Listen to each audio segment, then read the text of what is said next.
Hello friends, this is Sekha sir.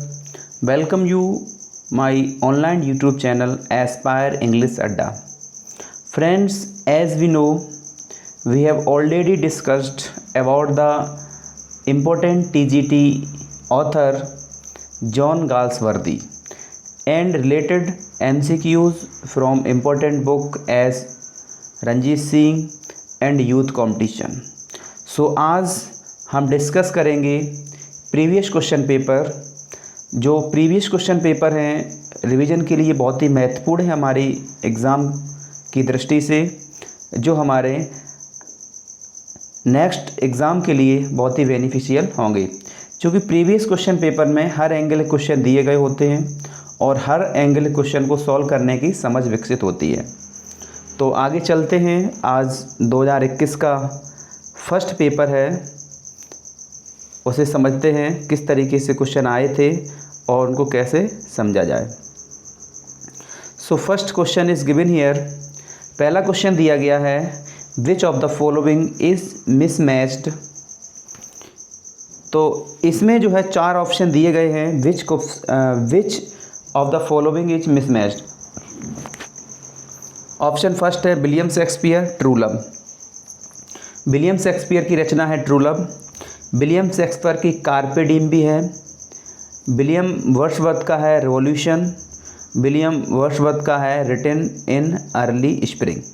तो इसमें से कौन सा मिसमैच्ड है, कौन सा सही नहीं है, ये बताना है। वैसे तो आयोग के अनुसार इसमें चारों सही माने गए थे, लेकिन इसमें जो है इनकरेक्ट जो है मिसमैच्ड है ऑप्शन सी, क्योंकि ऑप्शन सी जो है ना, ऑप्शन सी जो विलियम वर्ड्सवर्थ ने the revolution, the French revolution लिखा है, ना कि द रिवॉल्यूशन। तो इसमें जो है ऑप्शन सी आपका मिसमैच्ड माना जाएगा। वैसे आयोग ने सभी सही माने थे, लेकिन द फ्रेंच रिवॉल्यूशन जो है रिवॉल्यूशन नहीं है। आगे देखते हैं क्वेश्चन नंबर दूसरा जो है, which work has been called Shakespeare as the first heir of my invention. ये क्वेश्चन कई बार रिपीटेड क्वेश्चन है, कई बार पूछा गया एग्ज़ाम में। तो इसका आंसर जो होगा, चार ऑप्शन दिए गए हैं, Hero and Leander, the rape of Lucrece, Venus and Adonis, the comedy of error. तो इसमें जो सही आंसर आपका होगा वीनस एंड एडोनिस होगा। इसे first year of my invention William Shakespeare ने कहा है। डूइंग सो ही प्रूव्स, डूइंग सो इसलिए कहा है क्योंकि इनने जो है कि खुद लिखा है और खुद के बारे में लिखा है। ये इसलिए कहा गया है, विलियम शेक्सपियर ने इसको जो है खुद लिखा है और खुद के बारे में लिखा है, इसलिए इसका आंसर सी सही होगा।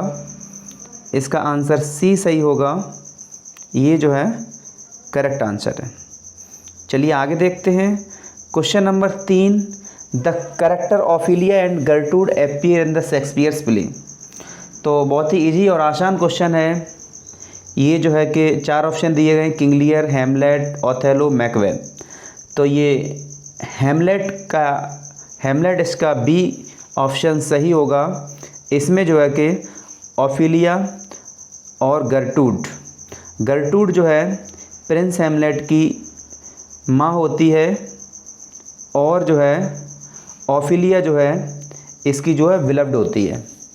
इसमें बहुत ही इंटरेस्टिंग स्टोरी है, आप पढ़ेंगे तो समझेंगे। जो किंग हैमलेट जो है, इनके पिताजी की मृत्यु पहले ही इनके जो अंकल होते हैं वो उनकी कान में जहर डाल के मार देते हैं, और जब हैमलेट जब लौटते हैं तो इनको ये देखते हैं कि मेरी माँ जो गर्टूड है कि पहले से ही अपने अंकल से क्लॉडियस से शादी कर लेती है और कोई गमहीन माहौल नहीं है। तो यहाँ पर इनको डाउट होता है। तो इस तरीके से जो है कहानी है, बहुत ही इंटरेस्टेड कहानी है, प्ले है विलियम शेक्सपियर का, जो कि चार जो इनकी ग्रेट ट्रेजेडी हैं उनमें है। जो चार ग्रेट ट्रेजेडी हैं वो हैं हॉकम, ऐसे याद रखेंगे, हॉकम HOKM, Hamlet, Othello, King Lear, Macbeth. तो इसका ऑप्शन बी सही होगा। आगे देखते हैं। अगला क्वेश्चन है, ये जो पंक्तियाँ दी गई हैं इनको रिकग्नाइज करना है किस वर्क से दी गई हैं। Will no one tell me, क्या हमें कोई नहीं बताएगा। वो what she sings perhaps the plaintive numbers of slow, बहुत ही इंपॉर्टेंट और बहुत महत्वपूर्ण लाइन्स हैं। ये जो है कि विलियम वर्ड्सवर्थ की वर्क है ये, the solitary reaper. William Wordsworth कह रहे हैं उस लड़की को देखकर, अकेली लड़की जो है विल नो, जो गा रही है, इतना मधुर गा रही है, इतना जो गैलिक लैंग्वेज जो है स्कॉटिश लैंग्वेज में गा रही है। और विलियम वर्ड्सवर्थ को हालांकि स्कॉटिश नहीं आती है, तो वो कह रहे हैं कि will no one tell me, क्या मुझे कोई नहीं बताएगा वह क्या गा रही है। इतना मधुर गा रही है कि पूरी जो वैली है, जो घाटी है, पूरी एकदम मधुर आवाज़ से एकदम भर गई है। और वो जो है कि वहीं एकदम सुन रहे हैं बहुत अच्छे से और उसको एंजॉय कर रहे हैं। द सॉलिटरी रीपर इनकी बहुत ही अच्छी पोएम है, बहुत महत्वपूर्ण पोएम है, और मैं इस पोएम को पहले से डिस्कस कर चुका हूँ, आप प्लेलिस्ट में जाके देख सकते हैं। अगला क्वेश्चन है, क्वेश्चन नंबर 5 है, what is meaning of the word mercenary. ये जो है बहुत ही इम्पोर्टेंट और महत्वपूर्ण क्वेश्चन है। What is the meaning of the word mercenary. Mercenary का मतलब ये होता है motive to earn money. Mercenary का मतलब ये होता है जो व्यक्ति पैसे के लिए काम करता है, केवल उसका जो उद्देश्य होता है, लक्ष्य होता है, टारगेट होता है कि केवल पैसा कमाना। तो इसका मतलब होता है मोटिव टू अर्न मनी। ये ऑफिस विदाउट पे जो होता है ये होता है ऑनरेरी, HONORARY। ऑनरेरी होता है अवैतनिक, बिना वेतन के, बिना पैसे काम करते हैं, उसे बोलते हैं ऑनरेरी। और जो मर्सेनरी जो होता है वो जो होता है मोटिव टू अर्न मनी, केवल उद्देश्य पैसा कमाना है। पैसा प्रोफेशनल व्यक्ति प्रोफेशनली होता है, प्रोफेशनल कह सकते हैं इसको, जो केवल पैसे के लिए काम करता है, पैसा नहीं मिलेगा तो वह काम नहीं करेगा, ऐसे बोलते हैं मर्सेनरी। अगला क्वेश्चन है question number 6, Lysander is a character in. ये जो है विलियम शेक्सपियर का इम्पोर्टेंट कैरेक्टर है और ये फिक्शनल कैरेक्टर है विलियम शेक्सपियर का। और ये जो है कि मिडसमर नाइट ड्रीम में ये अपीयर होता है, मिडसमर नाइट ड्रीम। तो इसका ए नंबर सही है। मिडसमर जो लाइजेंडर है ये मिडसमर नाइट ड्रीम में अपीयर होता है और ये जो है कि फिक्शनल कैरेक्टर है। आगे चलते हैं। क्वेश्चन नंबर 7 जो है, identify the error part in the following sentence, consider of the 4 option comprising complete the sentence. इसमें एरर फाइंड आउट करनी है। तो 7 जो क्वेश्चन है इसमें एरर फाइंड आउट करनी है।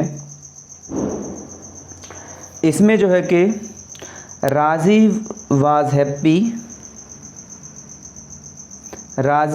Happy that Sanjay and his sister was going on the same train.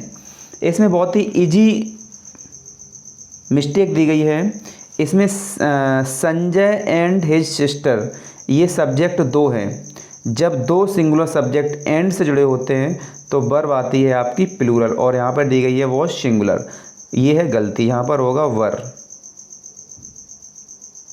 ये जो है मिस्टेक है यहाँ पर।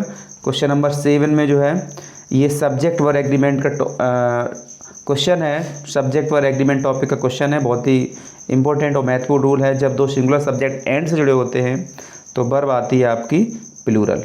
अब जब 2 सिंगुलर सब्जेक्ट एंड से जुड़े होते हैं और सिंगल आर्टिकल दिया होता है तो वर्ब सिंगुलर आती है, और सिंगल आर्टिकल नहीं दिया होता है, अलग अलग सब्जेक्ट हैं तो इसमें प्लूरल सब्जेक्ट है तो वर्ब भी आपकी प्लूरल होगी। Subject verb agreement, the right use of verb according subject और tense is called subject verb agreement. ये आगे मुझे कराना है। आगे चलते हैं। द करेक्ट स्पेलिंग इज, इसमें क्वेश्चन नंबर 8 में दिया है the correct spelling is.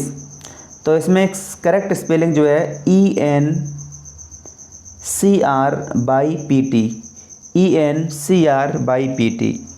ENCR/PT। तो ये जो है आपकी ए नंबर आंसर इसका सही है। इनक्रिप्ट जो है ए नंबर इसका ऑप्शन सही है। आगे देखेंगे क्वेश्चन नंबर 8 है, क्वेश्चन नंबर 9 देखना होगा। क्वेश्चन नंबर 9, चलिए क्वेश्चन नंबर 9 जो है, mark the part with the error, read of 4 option as the part of the given sentence. Question है, एरर पूछ रहा है, कौन से पार्ट में एरर है, मिस्टेक है, ये हमें आइडेंटिफाई करना है।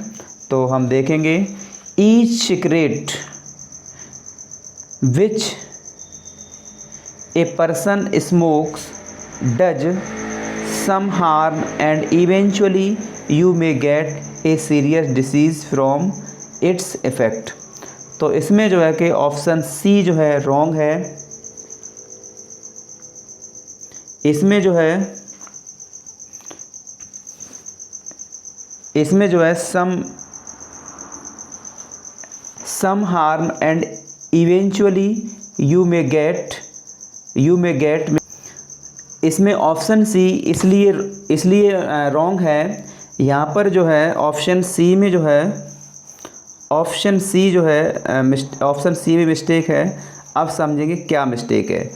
ये कह रहा है कि each cigarette which a person smoke, प्रत्येक सिगरेट जो कि एक पर्सन जो है स्मोक करता है, डज सम हार्म, कुछ ना कुछ नुकसान रखती है, कुछ ना कुछ हार्म इंजरियस होती है, हार्मफुल होती है। And eventually you may gate, अब यहाँ पर जो है मे जो है वो बताता है पॉसिबिलिटी या फिर पोलाइट रिक्वेस्ट, टेकिंग और गिविंग परमिशन इन हम्बल वे, पोलाइट वे। लेकिन यहाँ पर एक फैक्ट है, तो फैक्ट के लिए यह मॉडल वर्क की जरूरत नहीं है कि संभवतः नहीं, 100% श्योर है कि भाई सिगरेट जो है वो नुकसानदायक है, और ये बिल्कुल फैक्ट है, सही बात है। इसमें कोई पॉसिबिलिटी वाली बात नहीं है, बिल्कुल सही बात कह रहे हैं भैया। और इसमें मॉडल वर्ब मे की आवश्यकता नहीं है, इसमें सी नंबर रॉन्ग है। आगे देखेंगे, find out the more suitable preposition from the given option. Option है, these boxes are very heavy, these are full dash books. Question number 10 जो है, तो इसमें जाएगा फुल ऑफ बुक्स, किताबों से भरा हुआ है। These boxes are very heavy, ये बॉक्स बहुत हैवी हैं और ये जो है भरे हुए हैं किताबों से। तो फुल ऑफ, ये जो है फिक्स वर्ब कह सकते हैं, फुल के साथ हमेशा ऑफ आता है, फुल ऑफ बुक्स। अगला क्वेश्चन है, तो इसका सही आंसर हो जाएगा ऑप्शन बी। आगे देखते हैं, क्वेश्चन नंबर 11 जो है, what is the rhyme scheme of the Petrarchan sonnet. Petrarchan sonnet की जो राइमिंग स्कीम है वो क्या होती है, ये हमें समझना है। तो पेट्रार्कियन जो राइमिंग स्कीम है, इसकी जो राइमिंग स्कीम कह सकते हैं ABBA CDE। तो ABBA CDE जो दिया गया है वो किस में दिया गया है, और वो दिया गया है कुछ ऑप्शन नंबर ए में। तो ये जो आपका कभी कभार CDC भी हो जाती है, ये जो है लास्ट की जो है राइमिंग जो क्वार्टरन है उसकी चेंज भी हो जाती है। और शेक्सपियरियन जो है, शेक्सपियरियन सोनेट की जो राइमिंग स्कीम वो भी पूछी जाती है, ये भी महत्वपूर्ण है। इसकी है ABAB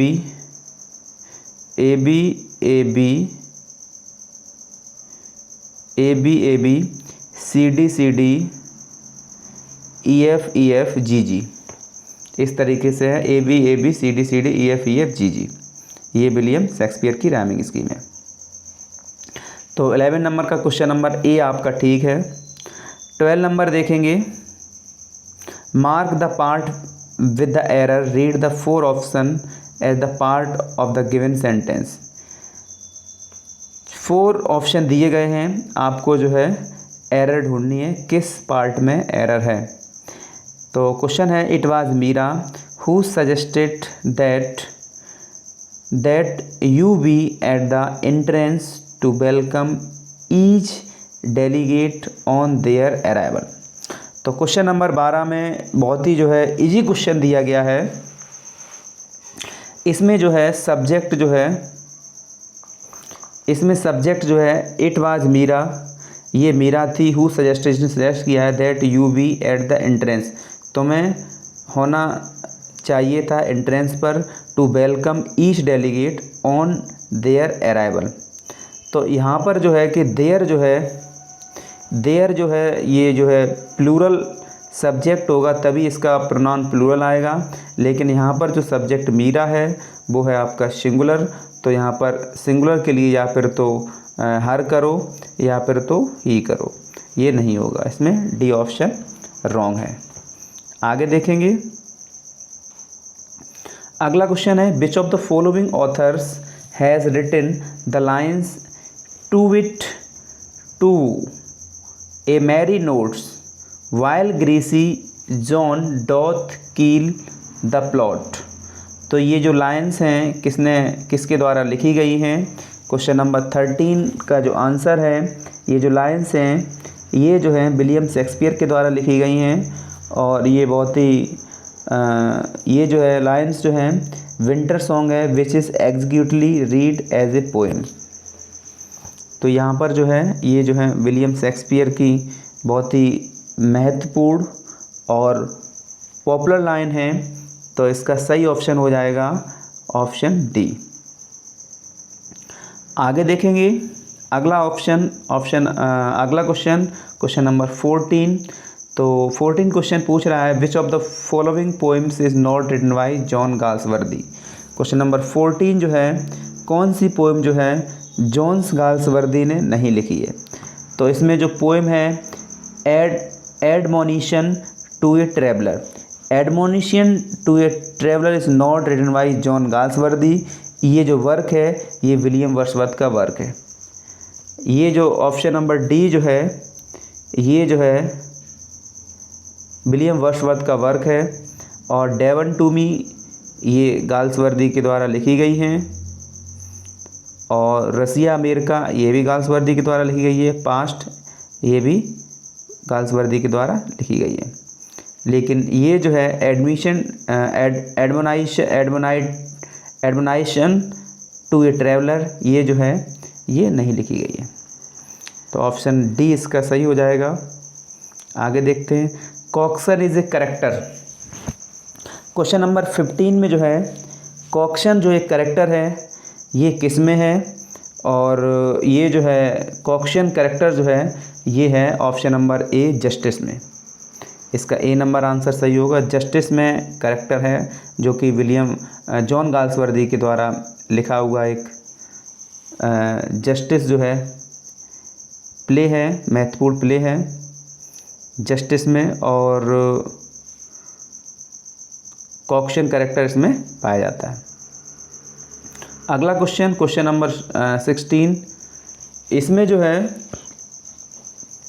A story in verse और prose with a double meaning is a popularly known as.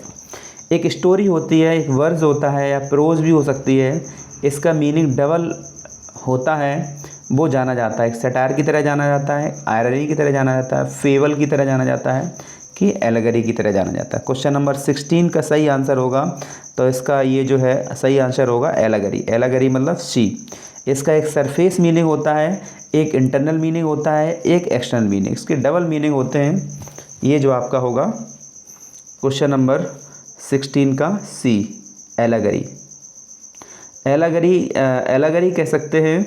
इसमें किसी भी बात को मतलब इसके डबल मीनिंग होते हैं, कहना कुछ और चाह रहे हैं और होता कुछ और है, सतह पर कुछ और कह रहे हैं लेकिन इसके पीछे का जो कहने का सेंस और होता है। आयरनी आपकी विडंबना होती है। आयरनी का मीन्स होता है जो कह रहे हैं जस्ट उसका अपोजिट। जैसे मान लीजिए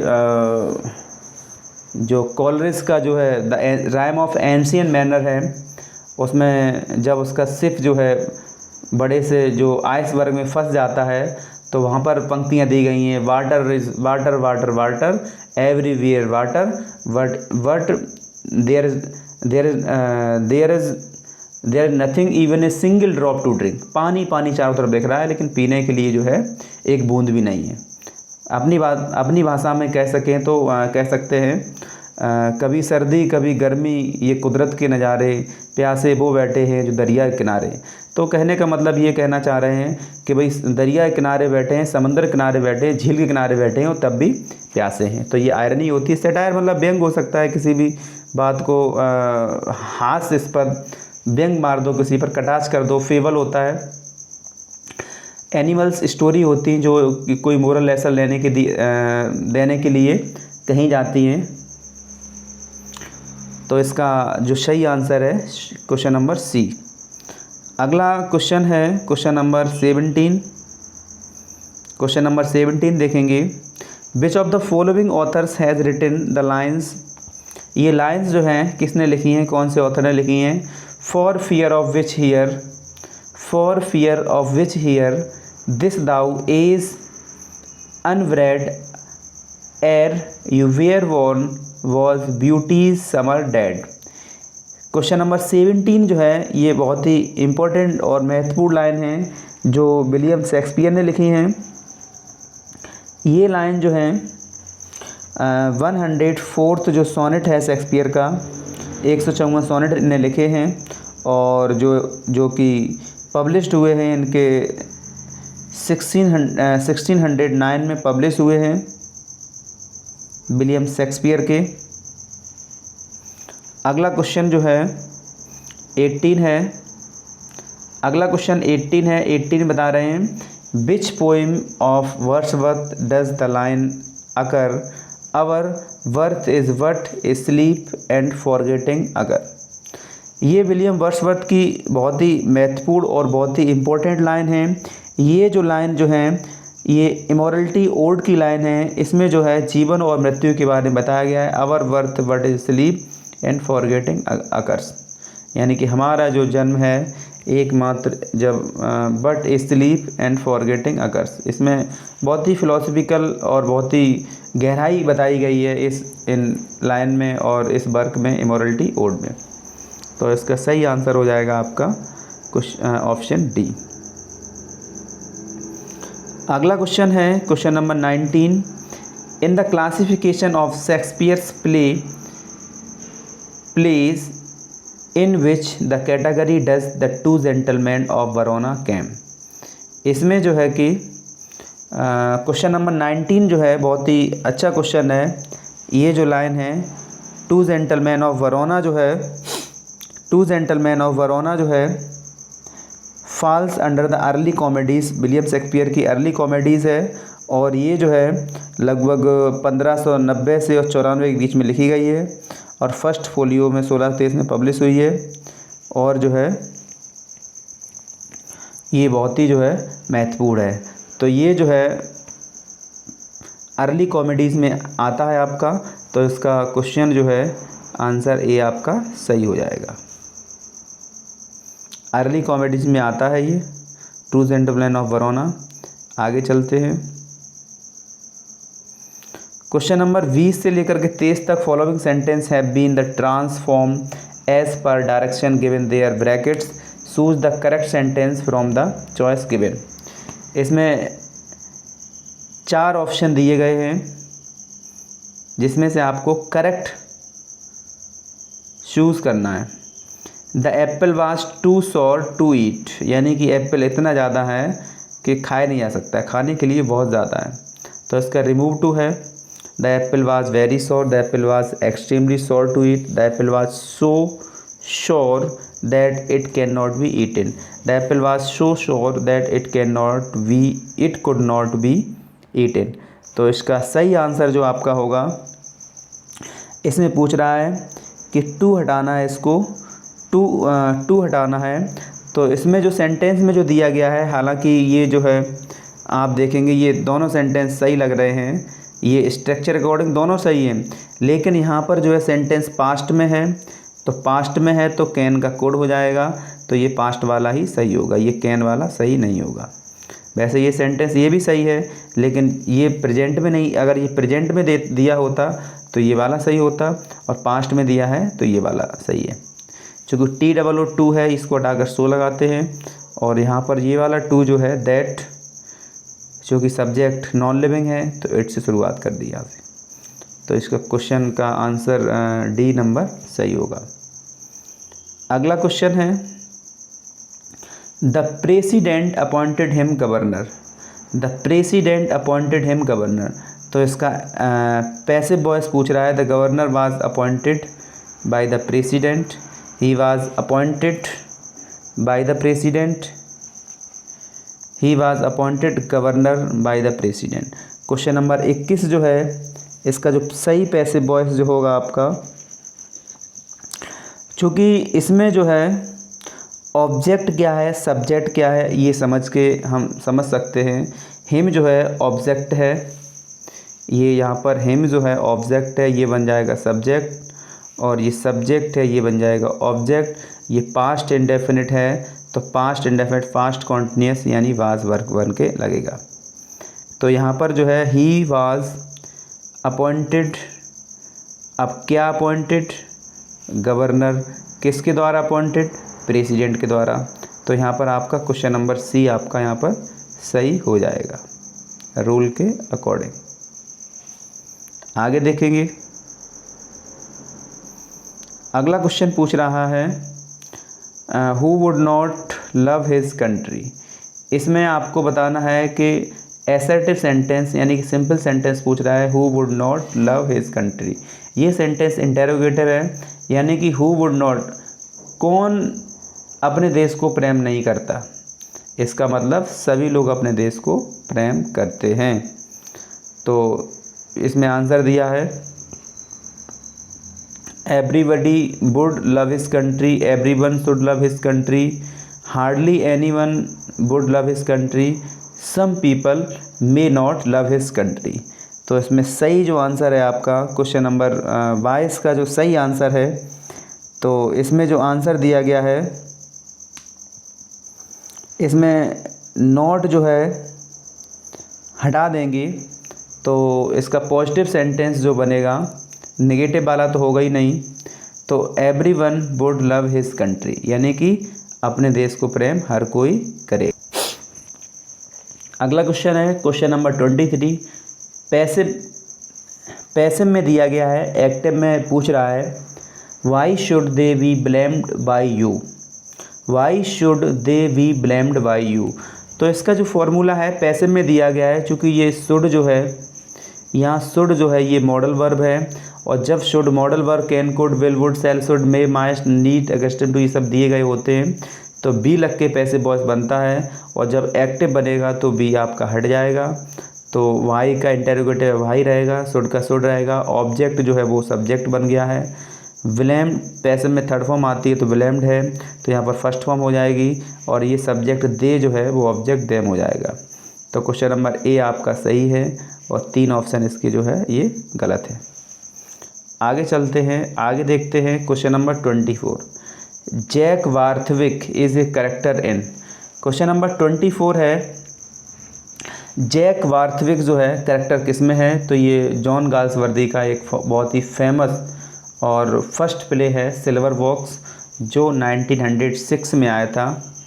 ये जो है सिल्वर बॉक्स जो है ये जो है आपका 1906 में आया था, इनका प्ले है जॉन गाल्सवर्दी का। और इस प्ले से जो है कि इनने जो है कि playwright as a playwright as a dramatist के क्षेत्र में क्रांति लाई, और इनके सारे प्ले जो है सामाजिक हकीकत को बयां करते हुए प्ले हैं। तो ये जैक वार्थविक हैं जो सिल्वर बॉक्स में हैं। अगला क्वेश्चन है which is correctly spelled word. कौन सा जो वर्ड है करेक्टली स्पेल्ड है हमें बताना है। क्वेश्चन नंबर 25 है, और 25 में जो आपका बी नंबर दिख रहा है CONTEMPTIVLE कंटेम्प्टिबल। कॉम्प्रीहेंसिव में HE होता है, ये गलत है, ठीक है। कॉर्पोरी भी गलत है। ये जो बी नंबर आपका जो है कंटेम्प्टिबल, बी नंबर आपका जो है सही है, कंटेम्प्टिबल बी नंबर सही होगा, और 3 आपके रॉन्ग हैं। आगे देखते हैं a 7 line iambic pentameter stanza rhyming scheme ABCC is called.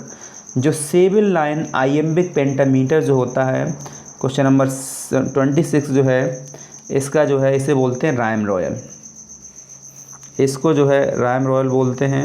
और ये चौसर ने इसको, जॉफरी चौसर ने फेमस बनाया था, और चौसर ने इसकी शुरुआत की थी rhyme royal seven line stanza,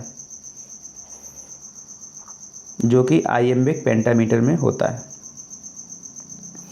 आगे देखेंगे, अगला क्वेश्चन है 27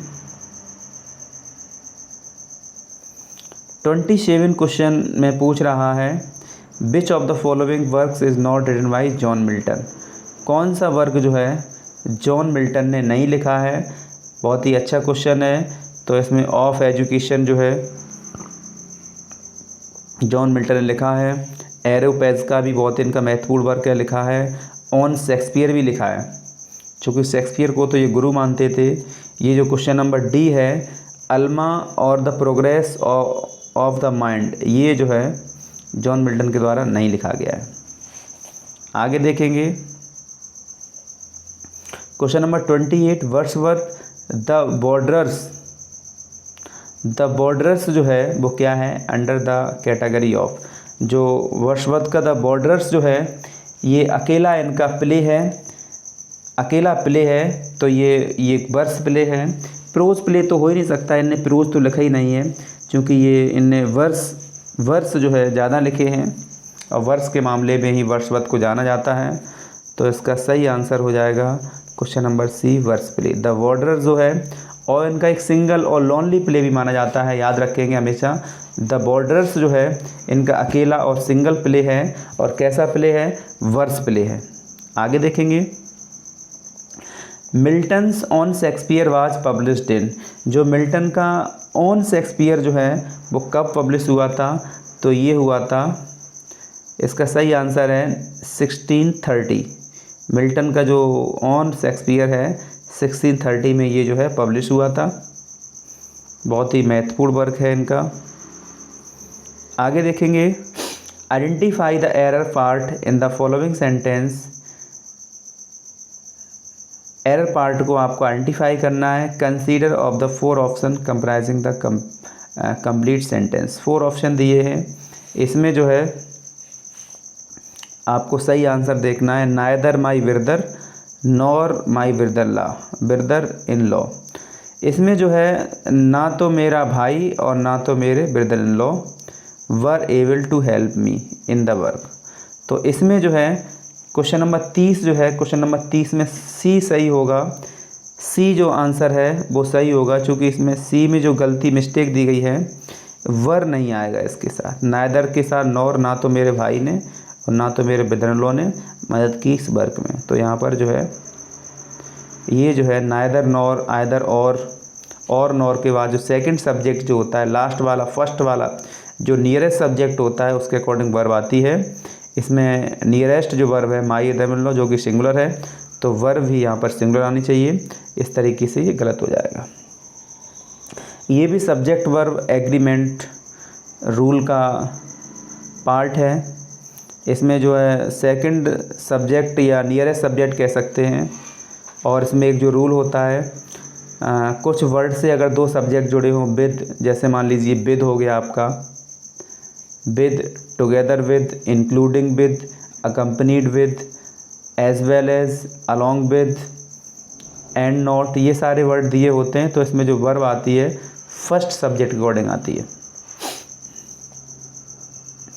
अगला क्वेश्चन है, find out the most suitable preposition from the given option. इसमें जो ऑप्शन दिए गए हैं उसमें आपको सटीक ऑप्शन बताना है जो कि प्रपोजिशन से रिलेटेड है। बहुत ही अच्छा क्वेश्चन है। The new medicine prevent the virus. इसमें मैं आपको बताना चाहूँगा एक बहुत ही आसान तरीके से कैसे क्वेश्चन को समझ सकते हैं। द न्यू मेडिसिन प्रिवेंट्स, जो नई मेडिसिन है प्रिवेंट्स बचाती है वायरस को बढ़ने से। तो virus from growing virus from growing. तो इसमें जो है 31 नंबर में बी नंबर आंसर आपका सही हो जाएगा। बी नंबर आपका आंसर सही है। यहाँ पर ये बी नंबर जो है virus from growing, to growing नहीं होगा, इन ग्रोइंग नहीं होगा, फॉर ग्रोइंग होगा, फ्रॉम ग्रोइंग होगा, फ्रॉम ग्रोइंग होगा। अगला क्वेश्चन है 32 क्वेश्चन है। Among the following sentence which is not correctly punctuated. तो इसमें 32 ये भी बहुत ही अच्छा क्वेश्चन है, एग्ज़ाम की दृष्टि से बहुत ही महत्वपूर्ण क्वेश्चन है। तो इसमें हो जाएगा man he said is a political animal. Man he said is a political animal. उसने कहा मैन जो है एक पॉलिटिकल एनिमल है। तो इसमें आपका बी नंबर आपका सही हो जाएगा। जो बी नंबर आपका जो है मैन जो है वो पॉलिटिकल एनिमल है। Ram the son Dashrath killed Ravan, ये नहीं होगा। Ram the son of Dashrath killed Ravan. और सी नंबर है, ये तो पूरा दिया ही है, पूरा क्या नाम है, करेक्टली है। इसमें पूछा है कौन सा करेक्टली नहीं है, ये भी सही है और ये तो सही है ही है। ये जो है बी नंबर आपका सही नहीं है, तो इसका ये वाला आपका सही होगा। अगला क्वेश्चन है question number 33। Which of the following statement is not correct about autobiography. Autobiography के लिए कौन सा स्टेटमेंट जो है वो करेक्ट नहीं है। तो पढ़ते हैं, चलिए। ए ऑप्शन दिया है an autobiography can never be A connected narrative. एक ऑटोबायोग्राफी जो होता है never be A connected narrative से कनेक्टेड नहीं होती है। तो ये हो गया बी नंबर। देखते हैं बी नंबर देखते हैं। An autobiography is a story of a person's life as a written by that a person. ठीक है भाई, जो ऑटोबायोग्राफी होती है एक स्टोरी होती है और एक पर्सन की होती है, person's life as written by that person, और ये उसी पर्सन के द्वारा लिखी गई है। ऑटो मीन्स होता सेल्फ के बारे में लिखी गई। ठीक है। Memory deals at least in the part of the public events and the noted personage other than the author, and autobiography is record of A authors life. एक ऑथर्स के लाइफ का रिकॉर्ड होता है। ठीक है। मेमोर्स को भी deals करती है, पब्लिक इवेंट्स को भी डील्स कर सकती है। डी नंबर दिया है simulated autobiography is a device often used in the novel. हाँ ठीक है, ये जो है कि ऑटोबायोग्राफी जो डिवाइस है एज ए नॉवेल भी यूज़ कर सकते हैं।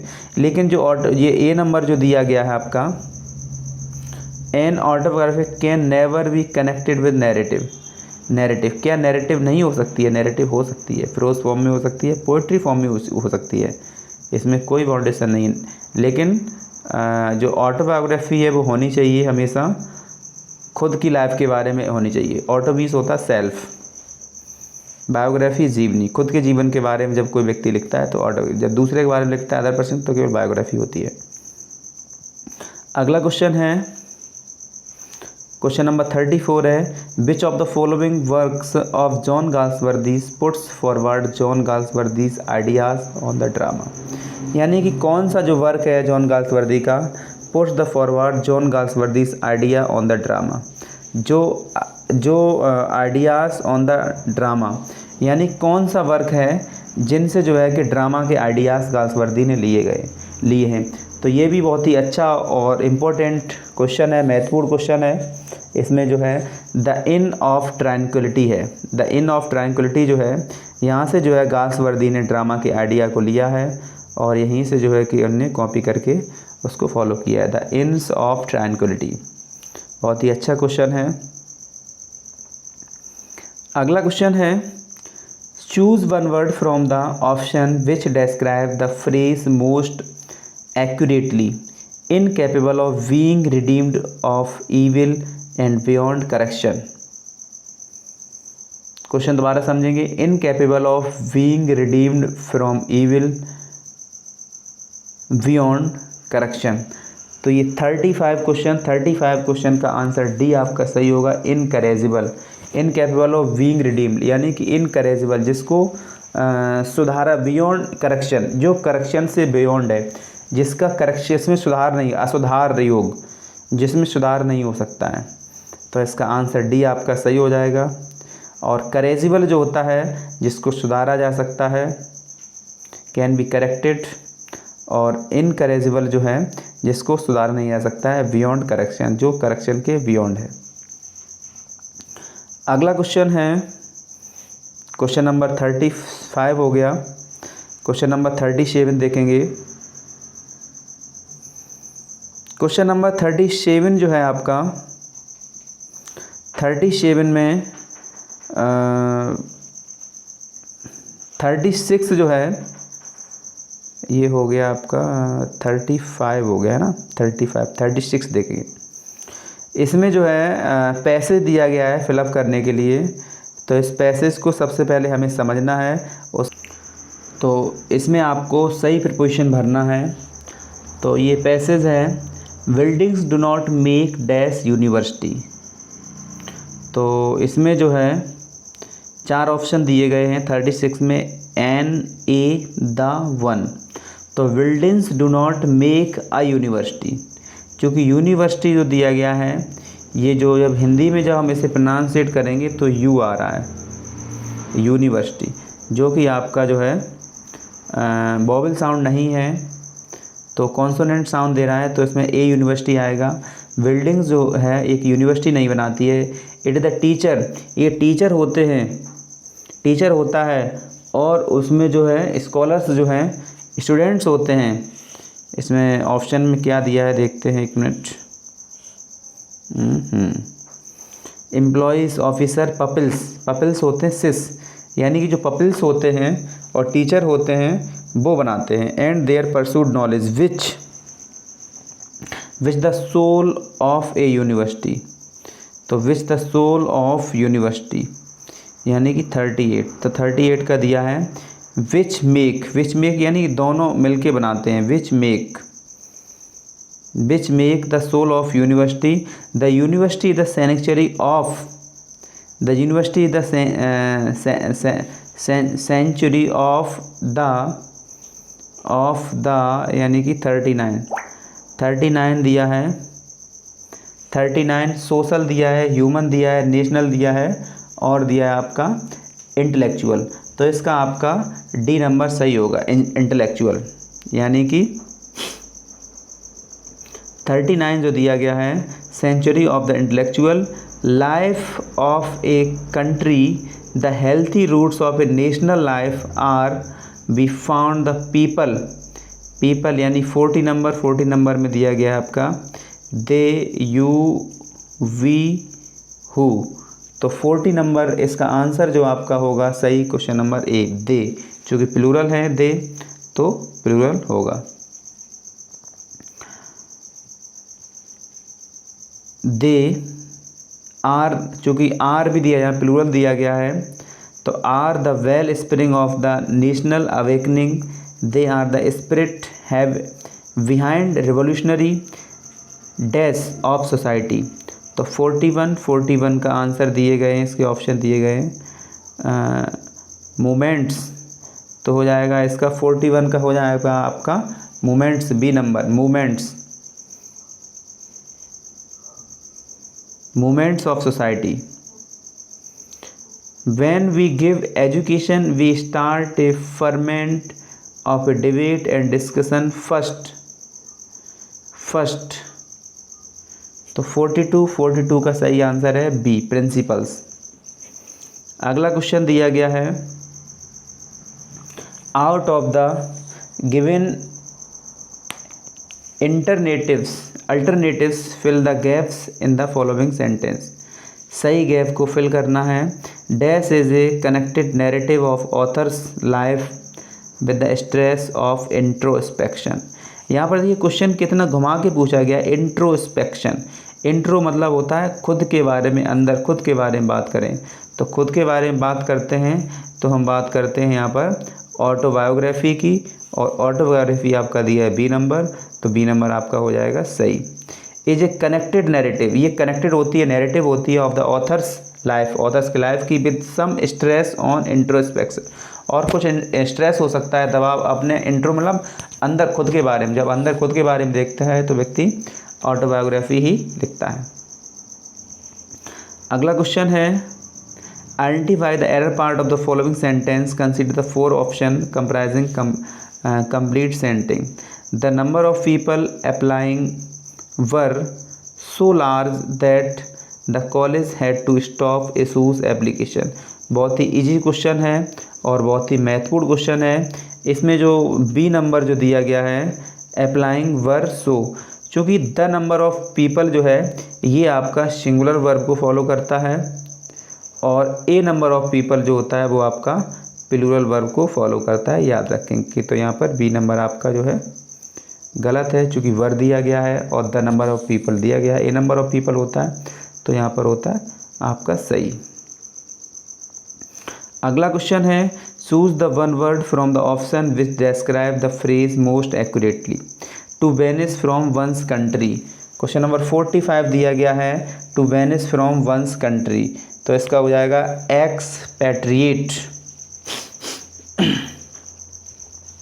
एक्सपैट्रिएट किसी कंट्री से, to vanish from one's country किसी कंट्री से गायब हो जाना, तो होता है expatriate.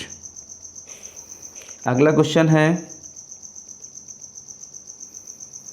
Question number 46 which of the following place by Shakespeare is not classified as a Roman play. कौन सा प्ले जो है शेक्सपियर का रोमन प्ले नहीं है, तो इसमें जो है कि शेक्सपियर का फेमस प्ले है एंटनी एंड क्लियोपेट्रा भी फेमस रोमन प्ले है, जूलियस सीजर भी रोमन प्ले है, कोरियोलानस भी रोमन प्ले है, और हैमलेट जो है ये रोमन प्ले नहीं है, ये आपका ग्रेट ट्रेजेडीज में आता है। तो क्वेश्चन नंबर सी आपका सही हो जाएगा। Question number 47, question number 47 is here which of the following is a pastoral elegy. कौन सी इसमें पास्टोरल एलजी है, तो elegy written a country churchyard जो है और इन मेमोरियन है, लिसिडस है, डूनियो एलजी है। तो क्वेश्चन नंबर 47 बहुत ही महत्वपूर्ण क्वेश्चन है, कौन सी पास्टोरल एलजी है, तो इसमें पास्टोरल एलजी जो है लिसिडस है जो कि मिल्टन ने लिखी है। लिसिडस जो है बहुत ही इम्पोर्टेंट और महत्वपूर्ण पास्टोरल एलजी है जो कि जॉन मिल्टन के द्वारा लिखी गई है, हमें याद रखना है। अगला क्वेश्चन है 48 a factual account of a personal life's. एक फैक्चुअल अकाउंट फैक्ट होता है अकाउंट किसी की लाइफ के बारे में, और ये पर्सनल लाइफ होता है examining all available information and text element to the subject is called. ये भी क्वेश्चन जो है बहुत घुमा के और बहुत ही क्वेश्चन आसान है, लेकिन क्वेश्चन ऐसे घुमा दिया गया है कि आपको समझने में परेशानी। वो कह रहा है actual account of a person, किसी एक पर्सन का यानी अदर पर्सन का life exam all available information text relevant to a subject, तो इसका सही आंसर हो जाएगा आपका बायोग्राफी। क्वेश्चन नंबर ए सही है। अगला क्वेश्चन दिया है 49 choose one word from the option which describe the phrase most accurately gradual recovery from illness. ये भी क्वेश्चन बहुत ही इम्पोर्टेंट है। ये इसका सही आंसर जो है कन्वलसेंस हो जाएगा। कन्वलसेंस की स्पेलिंग पूछे CONVALESCENC, यानी कि धीरे धीरे रिकवरी होना, बद से बदतर स्थिति से धीरे धीरे सुधार होना, किसी भी खराब स्थिति से सही स्थिति में आना, इसे कन्वलसेंस कहा जाता है। अगला क्वेश्चन है बहुत ही महत्वपूर्ण क्वेश्चन है अगला भी, the correct spelling. 50 number question है, द करेक्ट स्पेलिंग पूछ रहा है, तो करेक्ट स्पेलिंग जो है आपकी डी नंबर आपका सही हो जाएगा, DIFFERENTIAL। तो स्टूडेंट आज जो है मैं 50 क्वेश्चन को ही करता हूँ, क्योंकि मेरे जो मोबाइल में जो है स्पेस कम है। इसको देखते हुए मैं जो अगले जो 75 क्वेश्चन जो बचे हुए हैं वो अगली वीडियो में बनाऊँगा। I hope you understood very well from these questions are very important question. You have to revise again and point out important points. Okay, thank you.